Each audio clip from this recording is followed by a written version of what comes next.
আপনাকে কেউ কিচ্ছু বলার সাহস পাবে না আলো, আপনি প্লিজ দরজাটা খুলুন।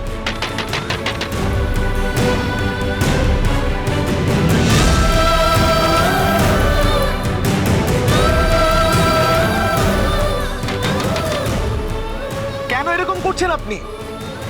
আপনি প্লিজ দরজাটা খুলুন, কিছু বলুন। আলো, আলো প্লিজ কিছু বলুন আপনি।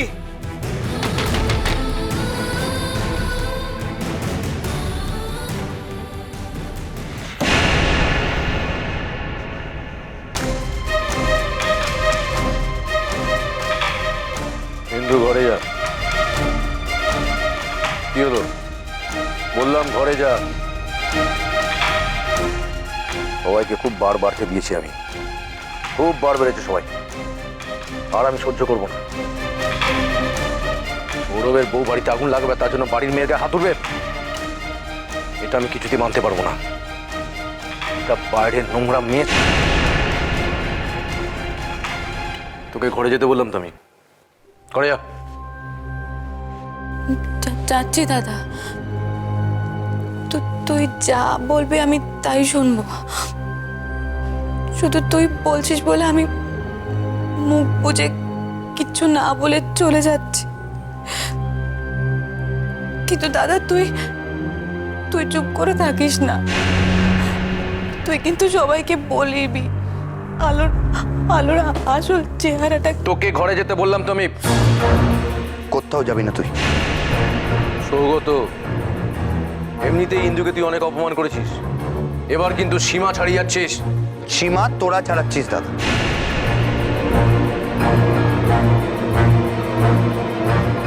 আজ দিদি যা যা করেছে তার বিচার যতক্ষণ এখানে না হবে ও এখান থেকে এক পাও নড়বে না।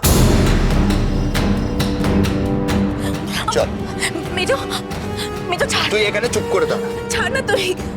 দাদা, দাদা দেখ না, ছাড়, ছাড় না মেজো। হ্যাঁ বাবা,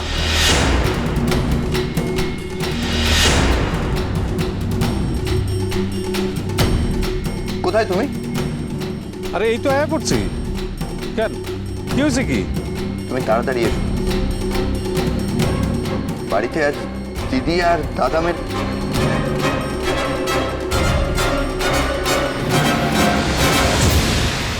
তুমি এসো, আমি সব বলছি। আসতেছি আসতেছি আমি। আমি খুব ভালো করে জানি আজ আমি রাগ করে যদি বাড়ি থেকে চলে যেতাম তাহলে এই গল্পটাকে তোরা ভুলভাল সাজিয়ে বাবার কাছে প্রেজেন্ট করতিস, কিন্তু সেটা আমি আর হতে দেব না। আমি রেগে থাকি আর যাই হয়ে যাক, দিদির গায়ে হাত তুলে যদি আমি অন্যায় করে থাকি তাহলে আমি সেটা কেন করেছি সেটা এক্সপ্লেন করব, তারপর যাব। কি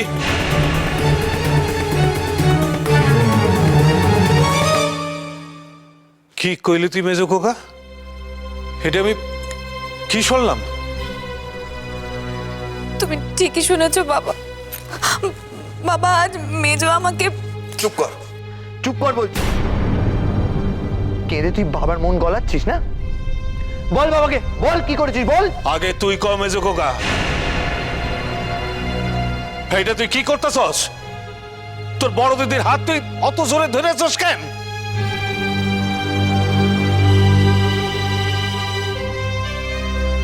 নিজের মুখে কইলি হ্যারে তুই মারতে গেছিলি। এটা কি হইতেছে আমাকে বাসায়? এটা কি বুঝতে পারি? তো কি বুদ্ধি সব লোপ পাইছে?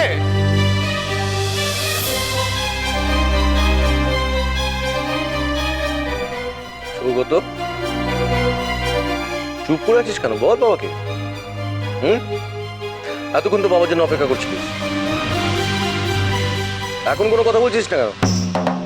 কি ভেবেছিলিস তুই বাবাকে যা খুশি বুঝিয়ে নিজের কুকীর্তিগুলো চেপে যাবে? বাবা দেখেও না থাকার ভান করবে? বড় খোকা, বড় খোকা ভুইলা যাস না, আমি তোর বাপ। সব আমি জানি, সব আমি দেখি, কে কেমন সেই বিচার আমি চোখ বুঝে করতে পারি। দেখো বাবা,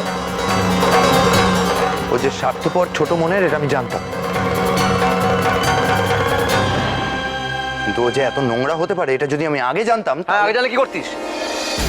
আমার সাথে কথা বললাম। আমি কিন্তু চক্ষু লজ্জার খাতিরে বাবার সামনে এই কথাগুলো বলতে চাইছিলাম না দাদা, কিন্তু আর চুপ করে থাকবো না। তুমি জানো সৌগত ইন্দুর নামে একটা বাজে কথা বললে মেরে কিন্তু মুখ ভেঙে দেবো, তোর আমি বলে দিলাম। হাতটা নামিয়ে কথা বল। তুই একদম বাজে কথা বলবি না, অনেকক্ষণ ধরে সহ্য করছি আমি।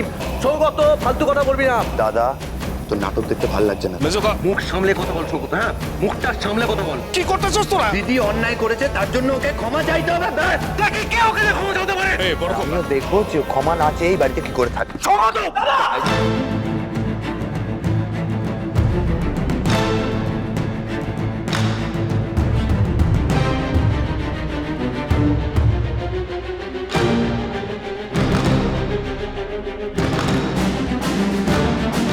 নিজের বোনের ভুলটাকে ঠিক বলে দেখানোর চেষ্টা করবেন না।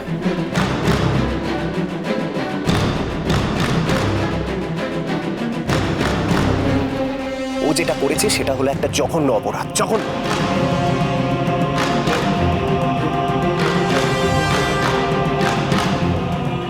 এর একমাত্র প্রায়শ্চিত্ত হলো সৌগতর কাছে ক্ষমা চাওয়া।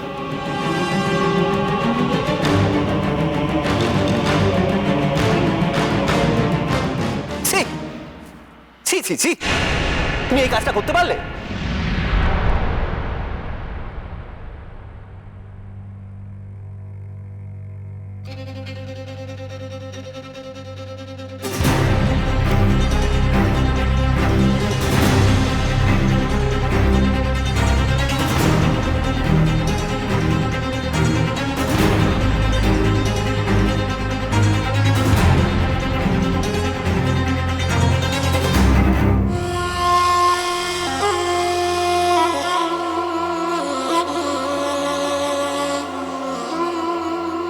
কি হলো, দরজাটা খুলুন আপনি।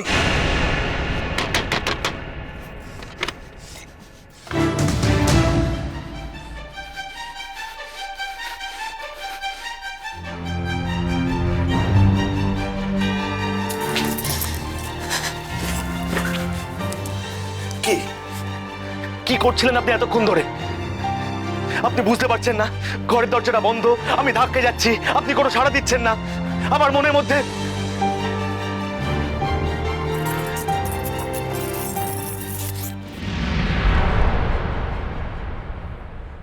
কি করছেন আপনি? কোথায় যাবেন? আজ যা হয়েছে তারপর এক মুহূর্ত আপনি আমাকে এ বাড়িতে থাকতে বলবেন না, পারবো না আমি।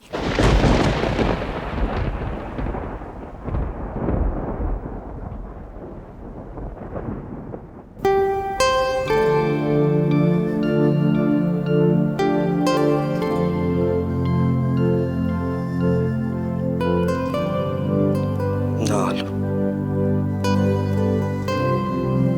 না, আপনি এরকম কথা বলবেন না প্লিজ। আমি আপনাকে কিছুতেই হারাতে পারবো না, কিছুতেই না, কিছুতেই না।